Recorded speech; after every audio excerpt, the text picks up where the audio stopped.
I really hope. I really hope that the Washington Redskins reap what they sow, bro. I really do. Like, how do you sit up there and sign Josh Johnson, Mark Sanchez? I mean, you bring in dudes like T.J. Yates and Kelly Clemens, and all these dudes are reported to you know to come in to compete for a backup job or a starting job or this and that. Hell, I would have been fine if they would have said, "Hey, Baltimore, you know what I'm saying? Give us RG3 back."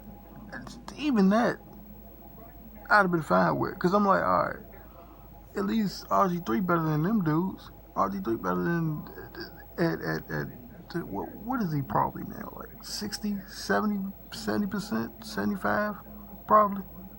Like closer to like 70 to 75%. That's probably even too high for him, but I'd say about 70 to 75% of what he used to be. Cause he looked good in the preseason this year. He looked good in the preseason. He was throwing the ball accurately. He was running around somewhat. He looked pretty good. He looked like he was primed for the backup job. Now they gave him the third string job because look, they was gonna give Lamar Jackson the backup job anyway. He their future, so they was gonna give him the backup job. I think regardless, because in case Flacco got hurt, which he eventually did, they they wanted to see what they had in Lamar Jackson. You know what I'm saying? Um, so they knew what they had and what they had to, how they had to use them, and what they needed to work on for the next 3, 4, 5 years, going forward to make him the franchise quarterback that they think that he can be. Or else they wouldn't have moved up.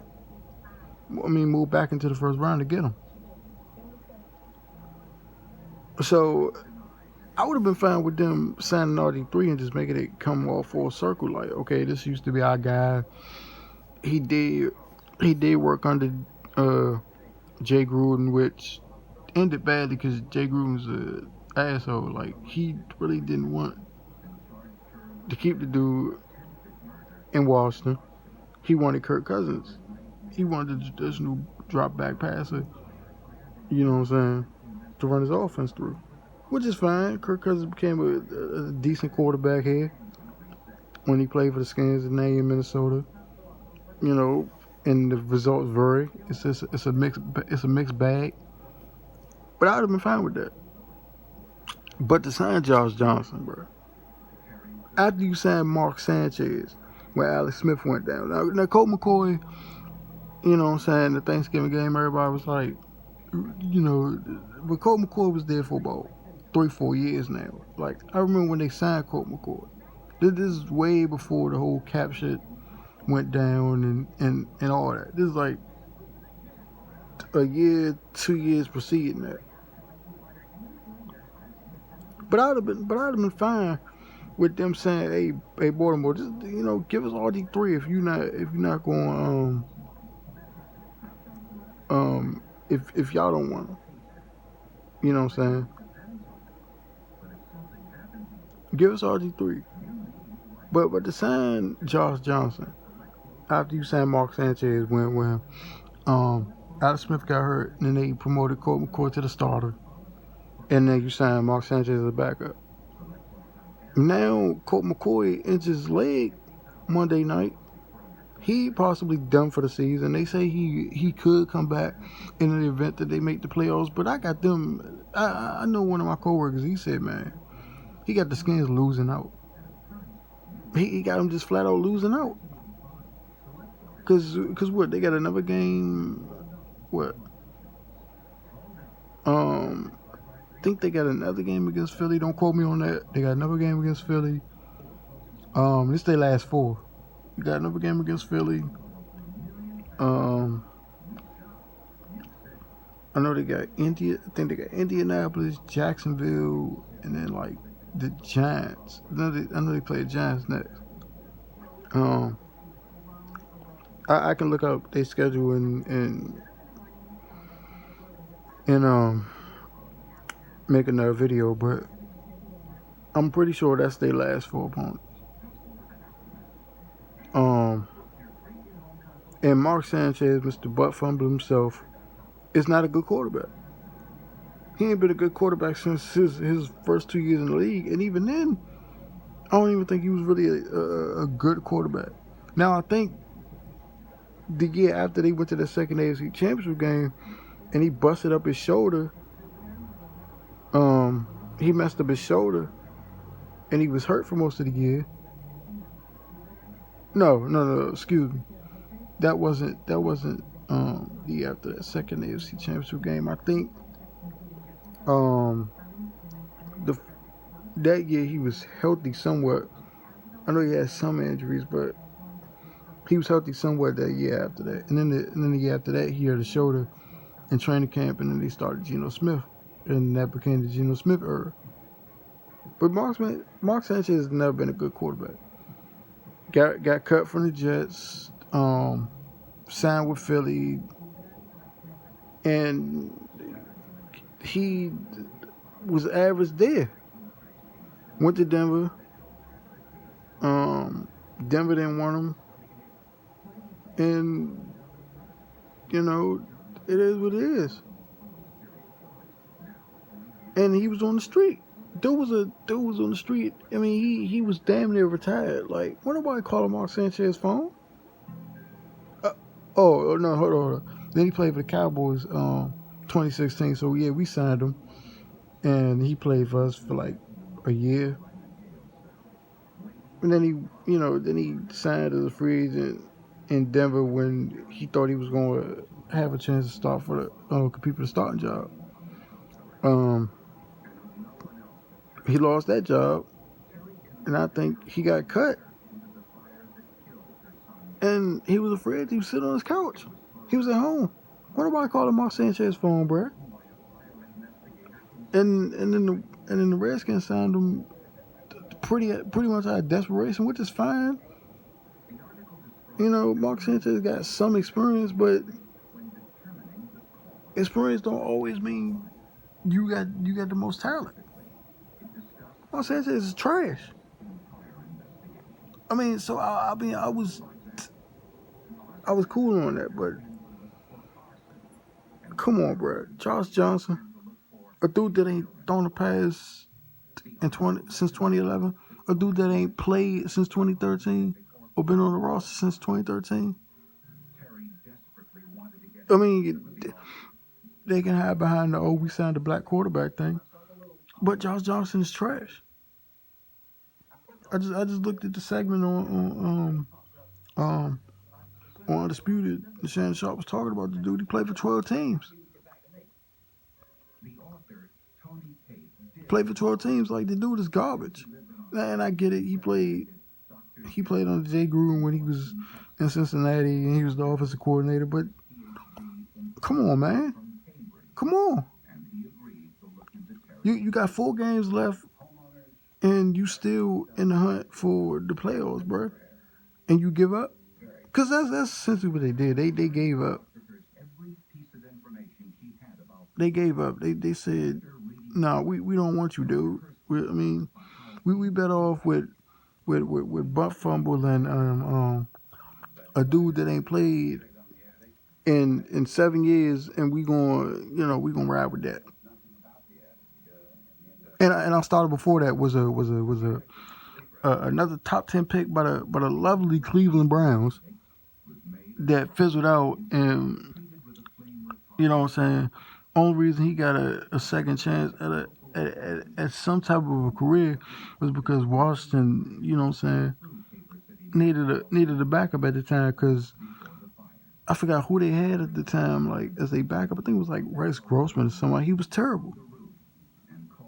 So they signed Colt McCoy at the beginning of 2014. Come on, bro. Like, Come on, bro. Like, all three of the dudes that you got on your roster are backups. Mark Sanchez was a starter for like 4 years in New York. Made two FC championship games, but most of that was because of the running game and the defense. And he made some plays. He made some plays when he had to. I'm not gonna say he didn't. He made some plays when he had to. You know what I'm saying? A lot of touchdown throws that he threw in the playoff games against Indianapolis, New England, Cincinnati, teams like that were okay, but it wasn't like franchise changing stuff. I mean, the dude ain't Aaron Rodgers. He ain't Brady. You know, he okay. Well, he was okay, but he fizzled out. He a backup for a reason now. And I know he's starting, but he's still a backup. He, he a marginal starter, bro. And they could have had Cap. They signed him over Cap. They signed Josh Johnson over Cap. And Josh Johnson is probably the most egregious one because then they get to hide behind. I'm not even talking about hiding behind the old Josh Johnson was a backup under Jay Gruden when he was an offensive coordinator in Cincinnati. Because okay, then you could probably see the fit there, but he's not good. It's the fact that they can hide behind the we signed a black quarterback thing. So people can't say, it's a conspiracy, it's a race thing. No, it still is. Because you not signing the best available player, bro. And here's the thing that I really don't understand about this whole thing. For all the idiots and all the little all the people that in the media and the fans and the faceless, nameless trolls on YouTube and in comment sections on Facebook and Twitter and everything else. Here's what I don't understand. If y'all say that the dude is so trash, if y'all say that this dude is so inaccurate or he can't play or it causes dissension in between fan bases, which look, I'm in the DMV area, bro. It's one of the most urban areas, urban populations in all of the country, bro. We're the capital city. Like, we pretty much run everything.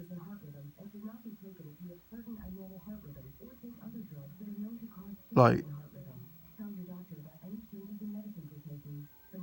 it's a mix. It's a melting pot. We got a lot of different people here, but it's mostly black, mostly white, down here in this area. But it's one of the most urban populated areas in all the country. So you talking about dissension with your fans? What about the other side? So you just worried about them and not us. That what you saying in the field? That's what you saying, Washington? That's what you saying? So you just worried about the bottom line from them. Like black people don't buy tickets and popcorn and I'd have been to FedEx Field. I'd have been to FedEx Field multiple times over. So I know what it's like. So stop playing with me.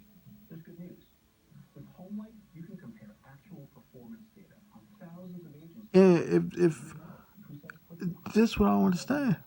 If y'all keep saying that dude is so trash, so garbage, bring him in. Bring him in and let him fail. Prove your point. Prove your point that he trash and that he garbage and that he can't play. Because that's the only way that your point makes sense. That's the only way your point makes sense. It don't make no fucking sense why ain't nobody brought this dude in. Like, what is the like? I mean, how do you even justify that? You can't. If it's about the bottom line, then your fan base is gonna be split either way. Some people gonna want him in there, some people not. You just gonna have to live with that. I mean, you garbage anyway. I mean, you 6-6. I mean, in ninth place in the playoff hunt, still with a chance to get a wild card if some things happen. If you win out, um,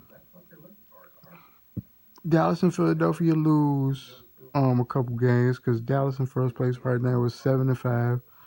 Um, could possibly get that wild card spot back if Seattle lose. If Seattle stumbles sometime in the next few weeks, or Minnesota.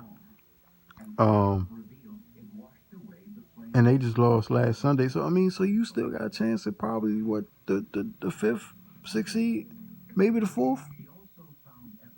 If you know if Dallas collapse and Philly don't get their act together and or whatever. I'm not even going to talk about the Giants because they I know they won Sunday, but they pretty much out of it. I mean, it'll take a miracle for them to win that division. I mean, if they somehow win that division, I wouldn't be surprised if they go on another Super Bowl run and Eli get his third. But that's a little bit too far fetched. You still got a chance at the division. Still got a chance at the playoffs. But maybe not the division. But you maybe not the division. Maybe a little outside shot of the division. But you still got a better chance at the wild card spot at that fifth and sixth spot. You know what I'm saying? If some teams lose a couple games here and you win a couple games there, and like I said, I can check their schedule and make another video because their schedule look favorable. They got the Giants next, and they was lucky to beat Chicago last week. They was lucky to beat Chicago last week because that whole second half, the momentum went to Chicago. They was lucky to beat them last week. So they could possibly beat the Giants. Like I said, I think they got Jacksonville, Indianapolis, which could be tough because Jacksonville defense is nice. And it's hard to move the ball on them, but they can't score. They can't score. And I think, like I said, they got Indianapolis, and then they finish out with like Philly or something. I don't know. I forgot. Indianapolis may be the tough game. So they might lose that one. Like I said, they might lose against Jacksonville because that defense tough to move the ball on. And if they can score some type of points, they might lose that one. So I mean, so it's hard to say, but you still got. But if you sign Colin Kaepernick, bro, and just bring him in, even if he fails, at least you can say, okay, we made our point. You know, the dude, we brought him in, he failed, and now y'all can shut up. But y'all ain't even bring him in. So the point is invalid. All you idiots that sit up there talk about, he can't play, he trash, he this, he that. Why don't your team bring him in? Why don't your team bring him in? And prove that he trash? Come on, man. It don't make no sense. Yeah, they signed Josh Johnson, bro. They signed Mark Sanchez, which to a degree, like I said, I wasn't overly mad at. I was mad because I'm like, bro, y'all could have had Cap, a guy that's better than Mark Sanchez. But I'm like, at least they can say Mark Sanchez got some experience, and in the right circumstances, he may be able to win you maybe a game or two. But I'm looking at the Skins right now, and they decimated all over the place. Barely got any wide receivers. They offensive line terrible. Adrian Peterson, look his age right now. His production dipped over the last month and a half,